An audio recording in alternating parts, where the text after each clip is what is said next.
जैव प्रक्रम अध्याय का अब हम चौथा भाग प्रारंभ करने जा रहे हैं। इस भाग में हम बिल्कुल नया जैव प्रक्रम प्रारंभ करेंगे। हम आज पढ़ने जा रहे हैं परिसंचरण के बारे में। तो आइए देख लेते हैं कि हम किन मुख्य बिंदुओं पर आज चर्चा करेंगे। परिसंचरण, जिसमें हम परिभाषा की बात करेंगे, फिर पादपों में परिवहन, जहां हम जाइलम व फ्लोएम ऊतक के विषय में जानेंगे, और मनुष्य में परिसंचरण तंत्र, इसके हम अवयव या घटक के बारे में पढ़ेंगे। उसमें हम पढ़ेंगे रुधिर, जिसमें हम रुधिर के बारे में जानेंगे, रुधिर वर्ग, रक्ताधान इत्यादि। उसके बाद हम रुधिर वाहिकाएं, जिसमें धमनी शिरा के बारे में पढ़ेंगे, और अंत में आज हम देखेंगे हृदय की संरचना। आइए पाठ का ये भाग प्रारंभ करते हैं। है परिसंचरण, या सरल शब्दों में कहें तो परिवहन। क्या होता है परिवहन? किसी एक चीज को दूसरी जगह तक भेजना। तो यहाँ इसका वही मतलब है कि एक जगह जो निर्मित पदार्थ है उसको दूसरी जगह तक पहुंचाना, और दूसरी जगह जो कुछ अन्य पदार्थ है जैसे कि कार्बन डाइऑक्साइड या जल, जो उनका निकला हुआ पदार्थ है, उसको दूसरी जगह तक पहुंचाना। तो इसकी परिभाषा है, ग्रहण किए गए पदार्थों को शरीर की प्रत्येक कोशिका तक पहुंचाना तथा वहां पर उत्पन्न अतिरिक्त पदार्थों को किसी निश्चित स्थान तक पहुंचाने की क्रिया को परिसंचरण कहते हैं। जैसा अब तक हम पढ़ते हुए आए हैं, पहले हम पादपों की बात करेंगे, उसके बाद हम जंतुओं का परिवहन शुरू करेंगे।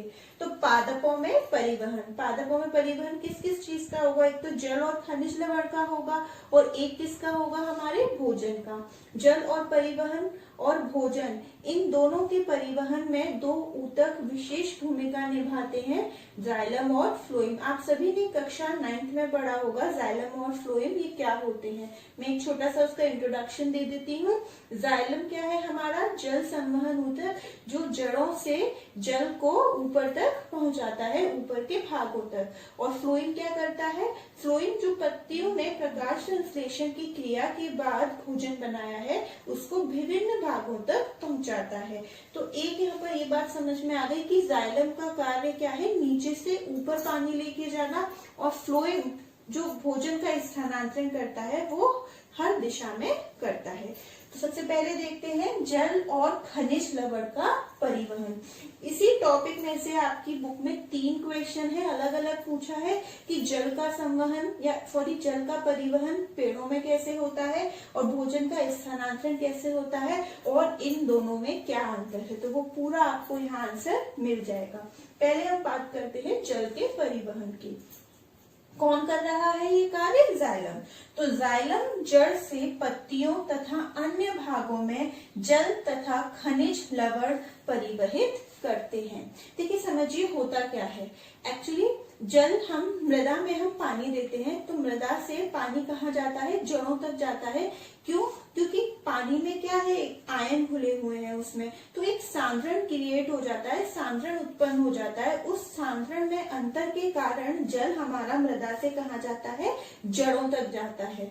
और उसी समय पत्तियों से क्या हो रहा होता है? जल की हानि यानी वाष्पोत्सर्जन। उस हानि से ऊपर पत्ती में एक प्रकार की कमी उत्पन्न हो जाती है, जिस कारण एक दबाव उत्पन्न होता है, और वो दबाव नीचे से जल को खींचता है, और वो जल कौन भेजता है? जाइलम। तो वही बात यहाँ लिखी हुई है। जड़ें मृदा से जल एवं खनिज लवणों का अवशोषण करती हैं, क्योंकि जड़ और मृदा के मध्य आयन सांद्रण में अंतर होता है। आयन सांद्रण बाहर ज्यादा है, उसमें जल दिया है, तो वहां से कहाँ जाएगा? जड़ की ओर। दूसरा पॉइंट, दूसरी ओर पत्तियों के रंध्रों से वाष्पीकरण के कारण एक दबाव उत्पन्न होता है, जो जल को जाइलम कोशिकाओं द्वारा खींचता है। क्योंकि वाष्पोत्सर्जन की क्रिया कहाँ होती है? पत्तियों में रंध्रों की मदद से होती है। तो उसकी कमी के कारण, जल की हानि के कारण जल ऊपर की ओर खींचा चला जाता है। जाइलम में पदार्थों का परिवहन वाहिकाओं तथा वाहिनियों द्वारा होता है, जो मृत ऊतक है। जाइलम के 4 एलिमेंट होते थे, ट्रैकीज, वेसम, जाइलम, पैरेंकाइमा एंड जाइलम। तो उसमें से कौन कौन सी इसमें भाग लेते हैं? वाहिकाएं तथा वाहिनियां, जो कैसे ऊतक है? मृत। अब हम देख लेते हैं भोजन का स्थानांतरण। ये कौन कर रहा है? फ्लोएम। प्रकाश संश्लेषण के फलस्वरूप बने भोज्य पदार्थ का पौधे के विभिन्न भाग में वितरण फ्लोएम द्वारा होता है। और इसमें इस वितरण में क्या खर्च होती है? ऊर्जा। ऊर्जा जब खर्च होती है तो एक प्रकार का परासरण दाब उत्पन्न हो जाता है। उससे क्या होता है? परासरण दाब बढ़ जाता है और जल क्या करने लगता है? फ्लोएम की तरफ अंदर की ओर गति करने लगता है।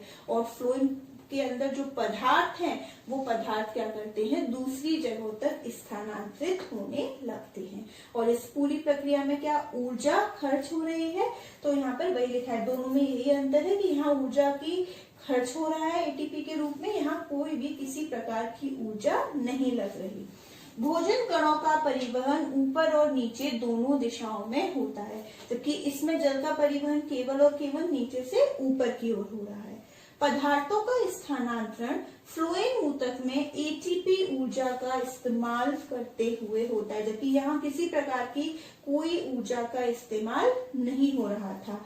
यह ऊर्जा क्या करती है? परासरण दाब बढ़ाती है, जिससे जल बाहर से फ्लोएम के अंदर गति करता है और फ्लोएम से पदार्थों को ऊतकों की ओर भेजता है, जिनमें दाब कम होता है।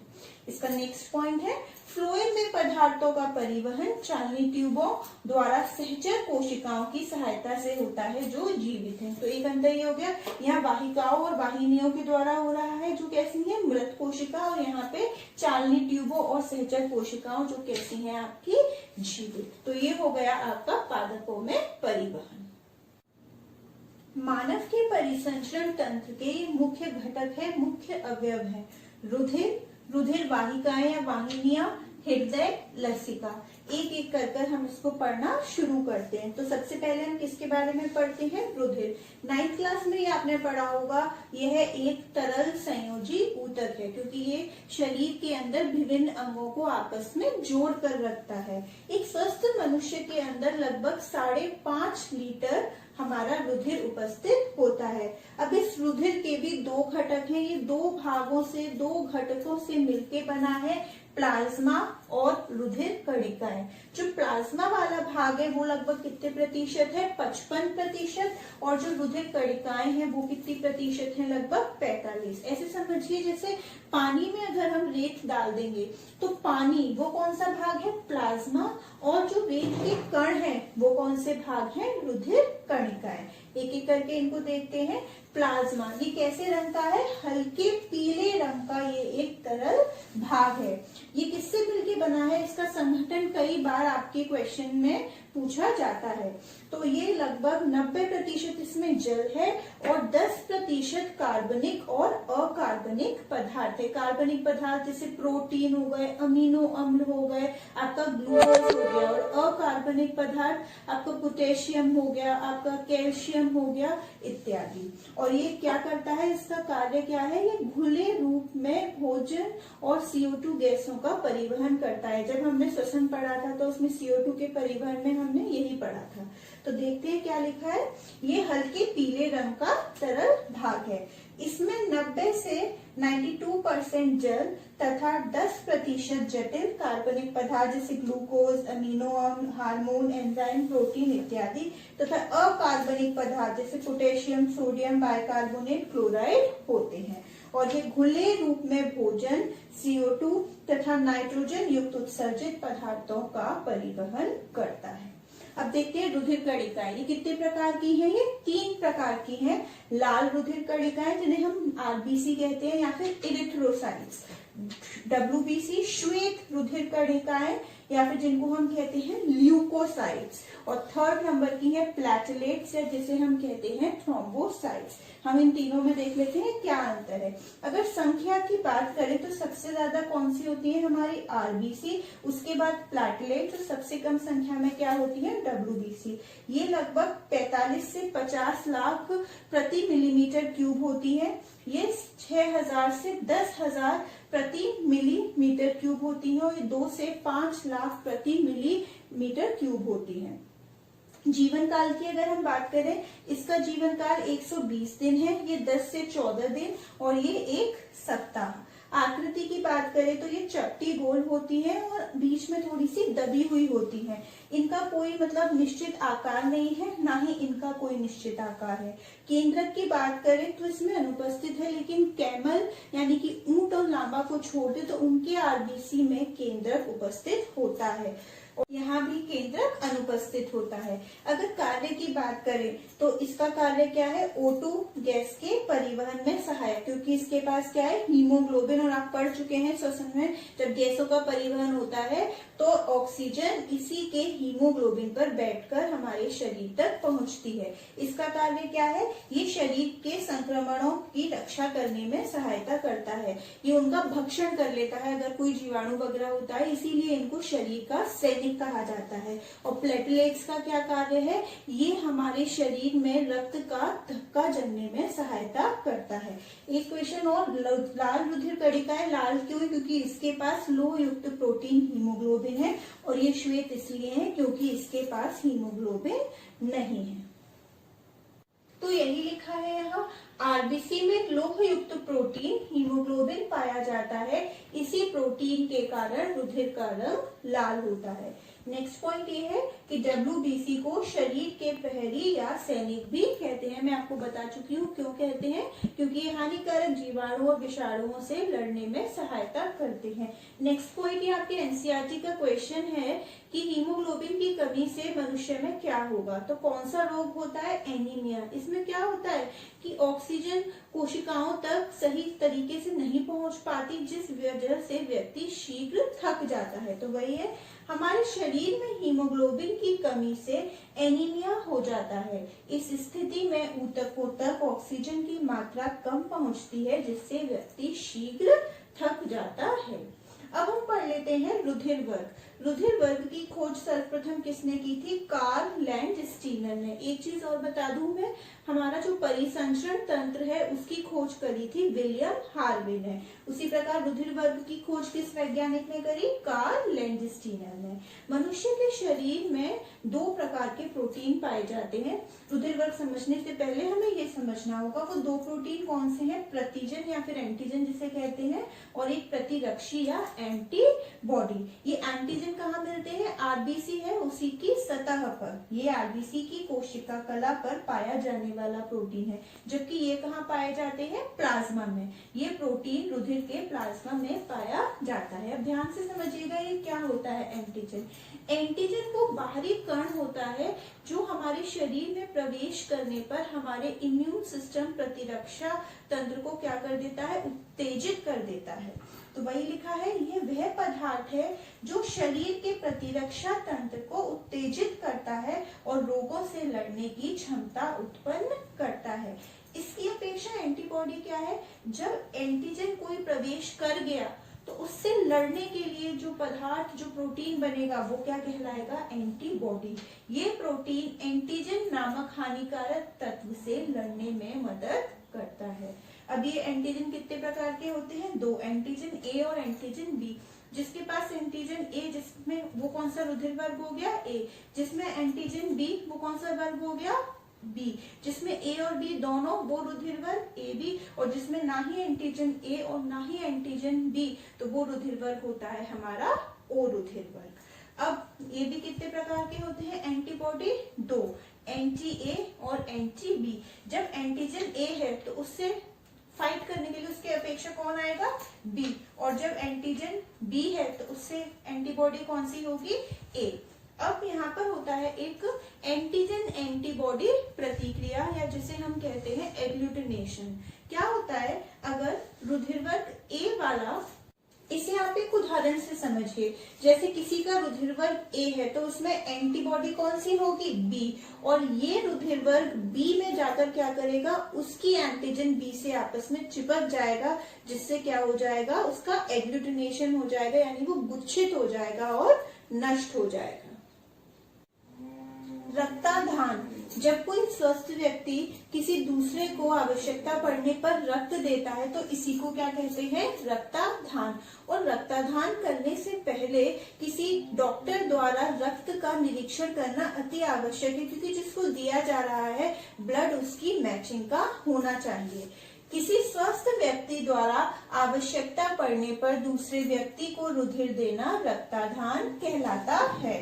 रक्ताधान करने से पहले रुधिर का निरीक्षण करना आवश्यक है, क्योंकि रुधिर रोगी से सुसंगत यानी मैचिंग का होना चाहिए। अब वही चार्ट है पूरा रुधिर वर्ग को एक्सप्लेन करने के लिए। जैसे रुधिर वर्ग ए बी ओ, प्रतिजन इसका क्या होगा, ए, इसका बी, इसका ए तथा बी, और यहाँ कोई नहीं।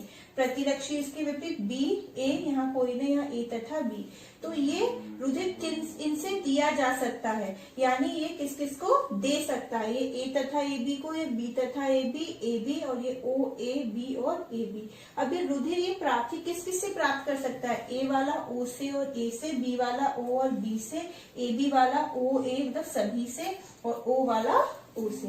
इस टेबल को देखकर एक बात क्लियर हो गई कि यूनिवर्सल रिसिपिएंट सर्वग्राही वाला कौन सा होगा आपका, ए बी रुधिर वर्ग ब्लड ग्रुप, और कौन सबको दे सकता है वो कौन सा रुधिर वर्ग ब्लड ग्रुप होगा, ओ। एक और है हमारा नोट, रुधिर स्कंदन। ये क्या होता है, जब हमें चोट लगती है तो कुछ समय बाद उस पर क्या जम जाता है, रक्त का थक्का जम जाता है। इससे शरीर से रुधिर की ज्यादा हानि ना हो, इसी को कहते हैं रुधिर स्कंदन या रुधिर का थक्का जम जाना। चोट लगने के कुछ समय पश्चात चोट से रुधिर का बहना रुक जाता है, जिससे चोटग्रस्त ऊतक से अत्यधिक रुधिर की हानि नहीं होती। इसे ही रुधिर स्कंदन या रुधिर का थक्का बनना कहते हैं। मानव परिसंचरण तंत्र का दूसरा घटक है रुधिर वाहिनियां। अब जैसे रुधिर, अब इसको बॉडी में परिवहन करने के लिए कुछ नलिकाओं की आवश्यकता होती है, तो रुधिर वाहिनियों में हम वही नलिकाओं के बारे में पढ़ेंगे। ये कितने प्रकार की होती है, 3, धमनी, शिरा और रुधिर केशिकाएं। धमनी और शिरा में अंतर क्या होता है, ये क्वेश्चन आपके एनसीईआरटी बुक का भी है, इसे आपको बहुत अच्छे से समझना होगा। देखिए, आपको जो अपने हाथ पे जो ग्रीन ग्रीन ये दिखती हैं, ये जो नलिकाएं दिखती हैं, ये आपकी क्या होती हैं, शिराएं होती हैं। और जब सर मुंह धोकर बाहर निकलते हैं तो बहुत साफ, जो हमारा क्लीन फेस होता है, वो जो लाल लाल पतली पतली नलिकाएं दिखती हैं, जो बहुत गोरा इंसान होता है उसकी जो नलिकाएं लाल वाली दिखती है, वो क्या होती हैं, हमारी धमनी होती हैं। धमनी क्या करती है, रुधिर को हृदय से सभी अंगों तक लेकर जाती है, और इसके विपरीत शिरा क्या करती है, शिरा विभिन्न अंगों से रुधिर को लेती है और हृदय तक पहुंचाती है। सभी धमनियों में ऑक्सीजन युक्त यानी ऑक्सीकृत रक्त बहता है, इसीलिए ये कैसी होती है, दिखने में लाल चमकदार होती है। केवल पल्मोनरी धमनी को छोड़कर, क्योंकि उसमें अनऑक्सीकृत रक्त बहता है। वो पल्मोनरी धमनी की हम बाद में बात करेंगे। और इसकी तुलना में शिरा में कैसा रक्त बहता है, अनऑक्सीकृत रुधिर। इसका मतलब इसमें ऑक्सीजन की मात्रा कम है और CO2 की मात्रा अधिक है, और इसी के कारण ये कैसे रंग की होती है, नीली या फिर हरी रंग की होती है। शिरा आपको आसानी से दिख रही है, इसका मतलब ये शरीर की सतह पर स्थित है, जबकि धमनी हमारे शरीर में काफी गहराई पर स्थित होती है। एक अंतर यह है कि धमनी की दीवार काफी मोटी होती है। क्यों, क्योंकि इसमें जो रक्त बहता है, जो रुधिर बहता है, वो काफी तेज गति से बहता है। और ये क्वेश्चन है कि धमनी की दीवार पतली ना होके मोटी क्यों होती है, क्योंकि इसमें क्या बहता है, रुधिर बहुत तेज गति से बहता है। जबकि शिरा की दीवार, शिरा की भित्ति कैसी होती है, पतली, क्योंकि इसमें रक्त काफी धीमी गति से बहता है। और एक अंतर ये है कि धमनी में कपाट नहीं होते और शिरा में कपाट होते हैं। अभी आपको मैं सिर्फ कपाट का मीनिंग बता रही हूँ। कपाट वो होते हैं जो एक तरीके से रुधिर को एक ही दिशा में बहने देते हैं, क्योंकि अगर रुधिर का बैक फ्लो प्रिवेंट करते हैं। जब हम हृदय का सचित्र पढ़ेंगे उसमें मैं आपको बताऊंगी कि कैसे ये कपाट कैसे कार्य करते हैं। तो वही हम अंतर यहाँ पढ़ लेते हैं, बहुत इंपॉर्टेंट है। ये वो नलिकाएं हैं, कौन, धमनी। ये वो नलिकाएं हैं जो रुधिर को हृदय से शरीर के विभिन्न अंगों तक ले जाती है। और शिरा क्या है, इसके विपरीत, ये वो नलिकाएं हैं जो रुधिर को विभिन्न अंगों से हृदय तक ले जाती है। धमनी ये शरीर की गहराई में स्थित होती है, क्योंकि तभी हमें बहुत मुश्किल से दिखती है ये, और ये शरीर की सतह पर स्थित होती है। धमनी की भित्ति कैसी है? मोटी तथा लचीली। क्यों? क्योंकि इसमें रक्त या रुधिर तेज गति से बहता है। और शिराओं की भित्ति कैसी होती है? पतली, क्योंकि इनमें रक्त काफी धीमी गति से बहता है। ये गुलाबी या चमकीले लाल रंग की होती हैं, जबकि ये कैसी होती है? गहरी लाल या नीली सी प्रतीत होती हैं। क्यों? क्योंकि इनमें कैसा रुधिर बह रहा है? अनऑक्सीकृत। और धमनियों में ऑक्सीकृत रुधिर बहता है। पल्मोनरी धमनी को छोड़कर, वेरी इंपॉर्टेंट टू नोट, हमें ये लिखना पड़ेगा कि सभी धमनियों में ऑक्सीकृत रुधिर नहीं बहता, केवल किसमें नहीं बहता? पल्मोनरी धमनी में। पल्मोनरी नाम हम फेफड़े यानी जो हमारे लंग्स से, जो फुफ्फुस से निकलेगी। और शिराओं में कैसा रक्त बहता है? अनऑक्सीकृत, पल्मोनरी शिरा को छोड़कर। इनमें कपाट नहीं होते और इनमें कपाट होते हैं। अब यहाँ पर हम बात कर लेते हैं रुधिर केशिकाएं। जहां तक जब कोई धमनी और शिरा थोड़ी मोटी नलिकाएं हैं, जिस अंत तक ये नहीं पहुंच पाती और ये उससे भी पतली नलिकाएं हैं, वहां पर धमनी और शिरा का काम कौन करता है? रुधिर केशिकाएं, यानी धमनी केशिकाएं हो सकता है और शिरा केशिकाएं। ये बहुत पतली भित्ति की होती हैं, जो धमनी व शिरा को किसी अंग में पहुंचकर जोड़ती हैं व पदार्थों के परिवहन में सहायता करती हैं। परिसंचरण तंत्र का हमारा तीसरा घटक है हृदय। तो हम पहले इसकी संरचना की बात करते हैं। सबसे पहले ये पेशीय अंग है, मतलब ये पेशी का बना हुआ है और इसकी आकृति बिल्कुल हमारी मुट्ठी की तरह होती है। जिस तरीके से फेफड़े के आवरण को हमने क्या कहा था? फुसफुसावरण, उसी तरह इस पर भी दोहरी झिल्ली है और इसका आवरण कहलाता है हृदयावरण। ये भी उसी आवरण की तरह हृदय को आघातों से बचाता है। इन दोहरी झिल्लियों के मध्य जो गुहा है उसका क्या नाम है? हृदयावर्णी गुहा। और इस गुहा में एक तरल द्रव्य भरा रहता है जिसका नाम है हृदयावर्णी तरल या द्रव्य। इसका काम क्या है? वही उसको घर्षण से, ताप से और उसको बाहरी आघातों से सुरक्षा प्रदान करना। हमारे हृदय में 4 कोष्ठ या 4 रेशम होते हैं, मतलब 4 कमरे होते हैं। ऊपर के दोनों कमरों को हम कहते हैं आलिंद, बस दायां और बायां कर देते हैं। और नीचे के दोनों कमरों को हम कहते हैं निलय, दायां निलय और बायां निलय। ऊपर के जो आलिंद है उनकी दीवार थोड़ी पतली होती है और निलय की दीवार थोड़ी मोटी होती है। ये लिखा है, देख लेते हैं। हृदय एक पेशीय अंग है जो हमारी मुट्ठी के आकार का होता है। मनुष्य का हृदय एक दोहरी झिल्ली से घिरा रहता है जिसे हृदयावरण कहते हैं। दोनों झिल्लियों के मध्य की गुहा हृदयावर्णी गुहा कहलाती है, जिसमें लसदार द्रव्य भरा होता है जो हृदयावर्णी द्रव्य कहलाता है। यह द्रव्य हृदय को नम बनाए रखता है तथा भारी आघातों, ताप आदि से हृदय की रक्षा करता है। मानव हृदय में कितने कोष्ठ बताए मैंने? 4, आलिंद और निलय। ये ऊपरी 2 कोष्ठ है और ये नीचे के 2 कोष्ठ है। अब हम इसके चित्र पर आते हैं। अक्सर चित्र बनाने के लिए हृदय का एग्जाम में पूछ लिया जाता है और बच्चों को ये सबसे डिफिकल्ट लगता है। लेकिन अगर हम दोहरा रक्त परिसंचरण समझ लें, हमें पता पड़ जाए कि कौन क्या लेके जा रहा है और कैसे आ रहा है, तो इसका चित्र बनाना बहुत ज्यादा आसान है। पहले हम देख लेते हैं। ये क्या है? हमारा दायां आलिंद। ये क्या है? हमारा बायां आलिंद। ये क्या है? दायां निलय। ये क्या है? बायां निलय। दाएं आलिंद में शरीर का सारा अशुद्ध रक्त गया। ठीक है, कौन लेके गया? महाशिरा। अब यहाँ से दाएं आलिंद से रक्त हमारा कहाँ आएगा? दायां निलय में। ये नीली जो बिंदु है आपको दिखा रहा है कि अशुद्ध रक्त चल रहा है। अशुद्ध को मैंने नीले रंग से दिखाया है और शुद्ध रुधिर को मैंने लाल बिंदुओं से दिखाया है। इन दोनों में मध्य एक कपाट उपस्थित है, त्रिबलीय कपाट। और कपाट का कार्य क्या होता है कि ये रुधिर को आलिंद से निलय तक ही बहने के लिए बहने देता है, मतलब बैक फ्लो नहीं करता है कि ऐसा नहीं है कि निलय से वो आलिंद में वापस चला जाए। अब दाएं निलय से सारा रक्त शुद्धिकरण के लिए कहा जाता है फेफड़े में। और कौन लेके जाता है? पल्मोनरी धमनी।